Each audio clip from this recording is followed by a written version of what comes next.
प्रधानमंत्री के उम्मीदवार के ही जीतेगा इंडिया गठबंधन। जी हां, कांग्रेस के झारखंड प्रदेश सचिव सह धनबाद जिला प्रभारी चंद्रशेखर शुक्ला जी ने कर दिया बड़ा दावा। आज दिनांक 2 मई दिन गुरुवार को धनबाद के हाउसिंग कॉलोनी स्थित कांग्रेस कार्यालय में एक प्रेस कॉन्फ्रेंस कर पत्रकारों के सामने शुक्ला जी ने दावा करते हुए कहा कि धनबाद जिला कांग्रेस प्रत्याशी अनुपमा सिंह के सामने भाजपा उम्मीदवार कहीं भी नहीं टिकते हैं। आगे उन्होंने क्या कहा, स्वयं सुनिए। धनबाद के कांग्रेस कार्यालय से सहयोगी प्रभात पांडे के साथ पंकज सिन्हा की रिपोर्ट। नमस्कार, आप देख रहे हैं न्यूज़ 24। मैं हूं आपके साथ पंकज सिन्हा। आज हम धनबाद के हाउसिंग कॉलोनी स्थित कांग्रेस के कार्यालय के ठीक बाहर खड़े हैं और यहाँ पर एक प्रेस कॉन्फ्रेंस बुलाया गया था। हम देखेंगे क्या प्रेस कॉन्फ्रेंस में बातें रखी जा रही हैं। मतलब ये प्रेस कॉन्फ्रेंस बुलाने का क्या मतलब उद्देश्य है? आपका बहुत आभार, धन्यवाद। आज कोई विशेष बातों को लेकर हम नहीं आए हैं। पूरे देश में लोकतंत्र का महापर्व महाकुंभ चल रहा है जी। धनबाद भी इस देश का हिस्सा है। लोकसभा के चुनाव यहाँ भी होने हैं। मैं यह आज आप लोगों के माध्यम से यह कहने आया हूँ और धनबाद के मतदाताओं को कहने आया हूँ कि भारतीय जनता पार्टी को हराना, नरेंद्र मोदी को हटाना, यह दूसरी बात है। पहली बात यह है कि पिछले 10 वर्षों में नरेंद्र मोदी की सरकार ने इस देश की लोकतांत्रिक व्यवस्था का जिस तरह से गला घोटने का काम किया, जिस तरह से संविधान को बदलने का प्रयास किया है, यह देश के लिए बहुत ही घातक बात है। और देश को बचाने के लिए इस सरकार को बदलना बहुत जरूरी है।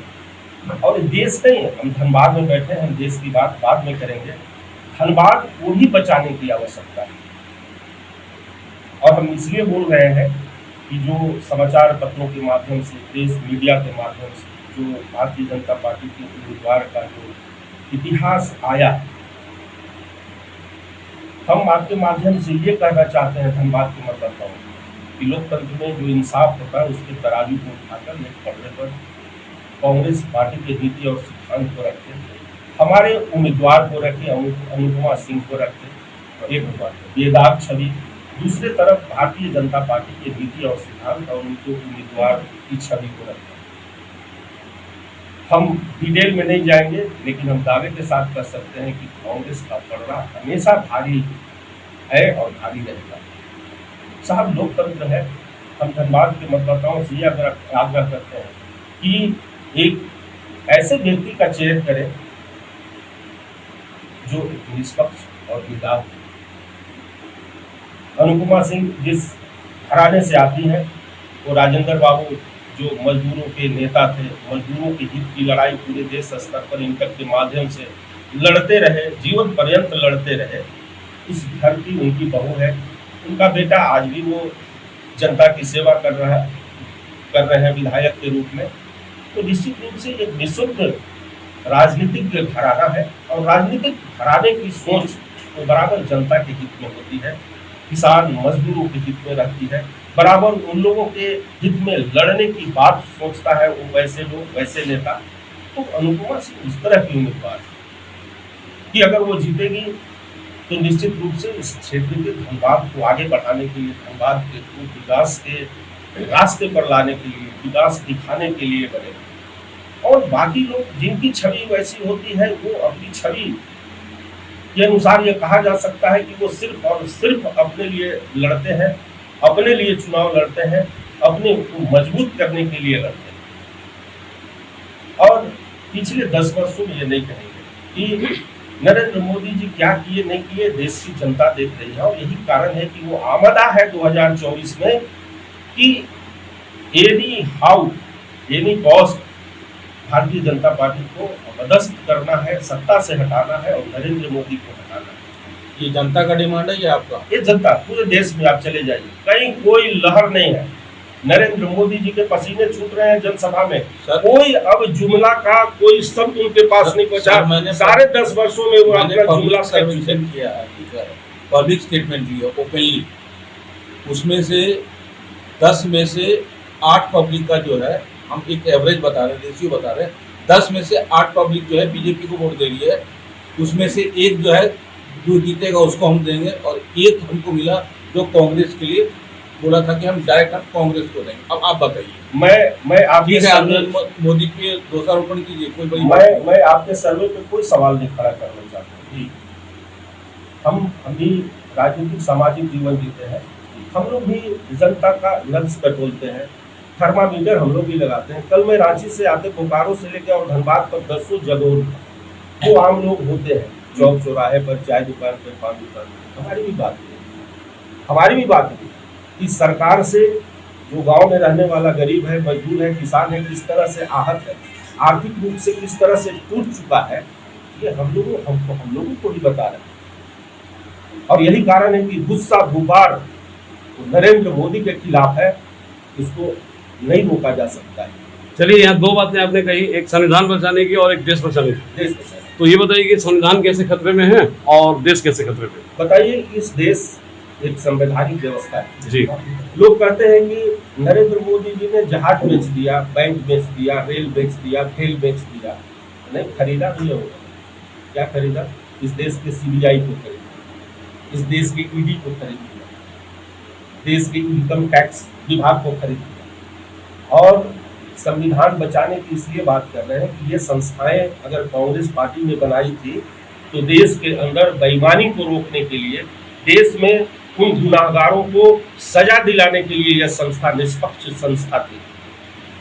आज उसी संस्था को का दुरुपयोग कर आज तमाम विपक्ष, आप नरेंद्र मोदी के खिलाफ आप गांव में है बोल लेते हैं, लेकिन एक राजनीतिक प्लेटफॉर्म से एक विपक्ष का नेता बोलता है ईडी और सीबीआई उसके घर को, उसके परिवार को घेर ले रहे हैं, खबरदार, वहां से उठाता है, ले जाके जेल में बंद कर रहा है। मतलब ये लोग क्या ये संविधान की हत्या नहीं है? नहीं, कहने का मतलब है कि ईडी, सीबीआई ये केंद्रीय एजेंसियां हैं, स्वतंत्र काम करती हैं।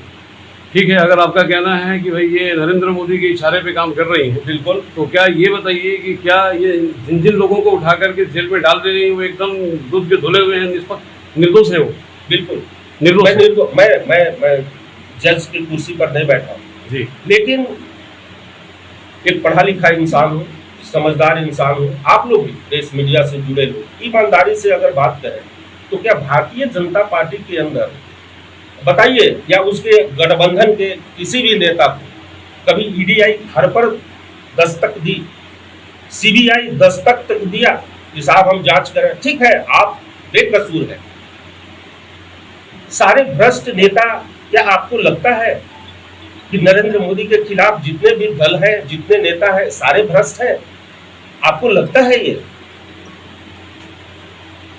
यह संविधान का दुरुपयोग है। देश में जो संस्थाएं बनाई गई थी, सारे संस्थाओं को अपने कब्जे में ले लिया है नरेंद्र मोदी।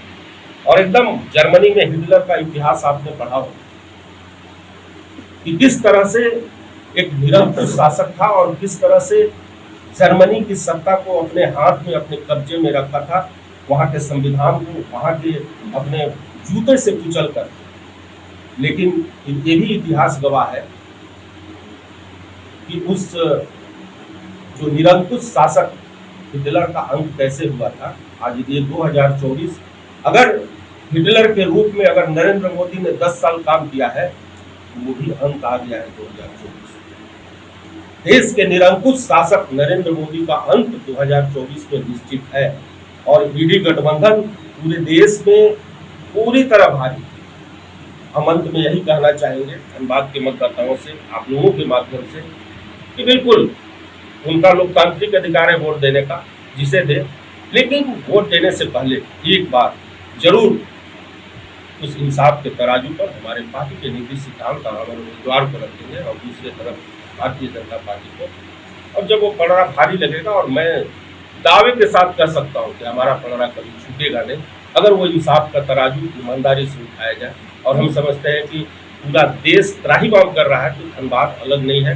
धनबाद के भी लोग पिछले 10 वर्षों से जो यहाँ जिस तरह से एक जनप्रतिनिधि की भूमिका रही है, एक सांसद की भूमिका रही है, वो धनबाद काफ़ी पीछे चला गया। धनबाद के लोग कभी ऐसा नहीं चाहेंगे कि हमारा धनबाद पीछे रहे। धनबाद में विकास, धनबाद में गरीबी, धनबाद से बेरोजगारी कैसे दूर हो, इन बातों पर अगर वो गौर करेंगे तो निश्चित रूप से हमारे इंडी गठबंधन की प्रत्याशी अनुपमा सिंह को भारी बहुमत से जिताएंगे, ये हमको पूरा भरोसा है। सर एक बहुत अच्छी बात है। कल मतलब कि अनुपमा सिंह जी ने नॉमिनेशन किया है और उसके बाद संबोधन भी हुआ गोल ग्राउंड में, बहुत अच्छी एकदम सफलतापूर्वक एक बहुत ही अच्छा मतलब कि चुनावी सभा हुई कर। लेकिन फिर भी अगर कांग्रेस के अंदर सब कुछ ठीक चल रहा है तो कुछ नेता मंच पे नजर नहीं आए, जैसे कि जलेश्वर महतो जी। ये चुनावी जनसभा जी, चुनावी जनसभा में 100 का 100 पूरे राज्य में चुनाव हो रहा है, पूरे देश में चुनाव हो रहा है। सबकी जिम्मेवारियां अलग अलग बांटी जाती है। ये हम जनरल बात बोल रहे हैं, सभी दलों के लिए होता है। तो जिसकी जिम्मेवारी जहाँ ज्यादा होती है उसकी प्रमुखता वहाँ होती है। अब रही बात नॉमिनेशन तक